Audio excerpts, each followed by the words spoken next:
So in yesterday's video, I talked about how over 12 million children recited the Pledge of Allegiance for the first time in 1892. And that had a lot to do with a gentleman named James Upham. And he was the creator of the event that got all of those children to say the Pledge of Allegiance. And the reason that he wanted to do that was to instill a sense of nationalism in school children. So what does nationalism mean? Well, nationalism means pride in your country. The original pledge by Bellamy read, "I pledge allegiance to my flag and the republic for which it stands, one nation, indivisible, with liberty and justice for all." So quite a few changes have been made since then. We'll see if you can maybe recognize some of them. One of the biggest changes to the Pledge of Allegiance happened in the 1950s when the U.S. was in a conflict with the Soviet Union known as the Cold War. So the Soviet Union currently today would be known as Russia.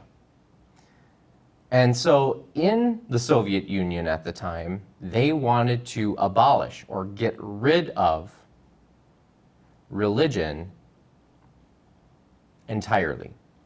So they wanted to get rid of religion in their country. Now the US felt very differently about religion. And so in order to separate themselves from the Soviet Union, they wanted to put an emphasis on religious faith. And so during the 1950s, the national motto was adopted, "In God we trust." And in the Pledge of Allegiance, we now have the words, "Under God." Now, there is some controversy surrounding the words "under God," and there are a couple of reasons why. So the first reason that it's sort of controversial, or people have disagreements about it, is because the words "under God" assume that everybody has a religion, and some people don't. So having that in our pledge doesn't always make sense for every single person.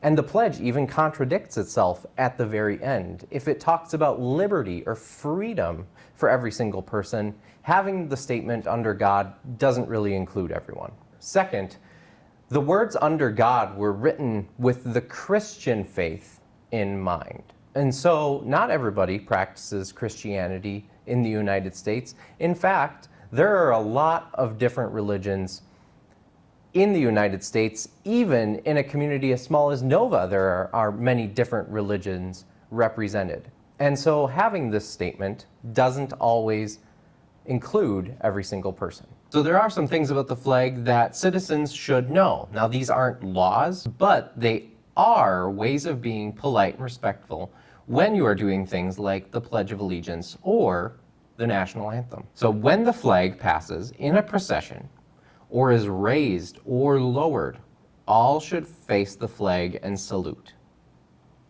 To salute, all persons come to attention, meaning that you stand facing towards the flag, and you salute by placing your right hand over your heart. And if you are able, head coverings should be removed and held to the left shoulder.